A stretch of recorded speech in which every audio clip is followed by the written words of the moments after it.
கூடாத எலும்பு முறிவுகளுக்கு stem cell therapy உதவுமா doctor? எலும்பு முறிவுகள் சிகிச்சைக்கு பிறகு கூட கூடாமல் இருப்பதற்கு வாய்ப்புகள் இருக்குது. ஆப்ரேஷன் பண்ணி பிளேட்டு, ஸ்க்ரூவெல்லாம் வைக்கிறதே எலும்பு கூடுறதுக்காக தான் வைக்கிறோம். ஆனாலும் அந்த ஆப்ரேஷன் முடிந்த பிறகு எல்லாருக்குமே 100க்கு 100 அந்த எலும்பு கூடுறதில்ல.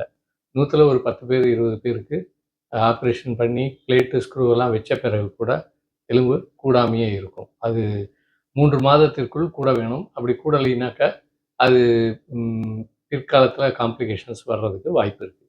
அப்போது இந்த மாதிரி கூடாத எலும்பு முறிவுகள், அதற்கு இப்போ என்ன ட்ரீட்மெண்ட் கொடுக்குறோன்னா, ஒரு 3 மாதம் வெயிட் பண்ணி பார்ப்போம், 4 மாதம் வெயிட் பண்ணி பார்ப்போம். அதில் அந்த எலும்பு கூடுவதற்கான அறிகுறிகள் தெரியும். அடுத்து எக்ஸ்ரே எடுத்து பார்க்கும்போது 3 மந்த்ஸ் கழிச்சு. அதுலேயுமே அது அறிகுறி இல்லை அப்படின்னாக்கா, அப்போது மீண்டும் பேஷண்ட்டுக்கு ஒரு ஆப்ரேஷன் பண்ணி அவருடைய இடுப்பு பகுதியை ஓப்பன் பண்ணி அந்த இடுப்பு பகுதியில் இருக்கக்கூடிய இலியக் கிரஸ்ட் அப்படிங்கிற அந்த போன்ல இருந்து சில எலும்பு பிட் ஆஃப் போன்ஸ், மேரோ அதை எடுத்துட்டு ஆப்ரேஷன் ஆல்ரெடி பண்ணி பிளேட்டிங் போட்ட இடத்துல மீண்டும் ஓப்பன் பண்ணி அந்த கூடாத இடத்த சுற்றி இந்த எலும்பை எடுத்து வைக்கணும். இதுக்கு பேர் போன் கிராஃப்டிங். ஸ்கின் கிராஃப்டிங் பண்ணுற மாதிரி இது போன் கிராஃப்டிங். ஸோ இப்போ இந்த ஆப்ரேஷன் பண்ணும்போது 2 இடத்துல ஓப்பன் பண்ணணும். ஒன்று போன் எடுக்கிற இடத்துல ஓப்பன் பண்ணணும், இன்னொன்று போனை திருப்பி வைக்கிற இடத்துல ஓப்பன் பண்ணணும். ஸோ அது மறுபடியும் கூடுவதற்கு 15 நாள், தையெல்லாம் பிரிக்கிறதுக்கு 15 நாள் ஆகும். மீண்டும் எலும்பு கூடுறதுக்கு இன்னொரு 3 மந்த்ஸ் ஆகும்.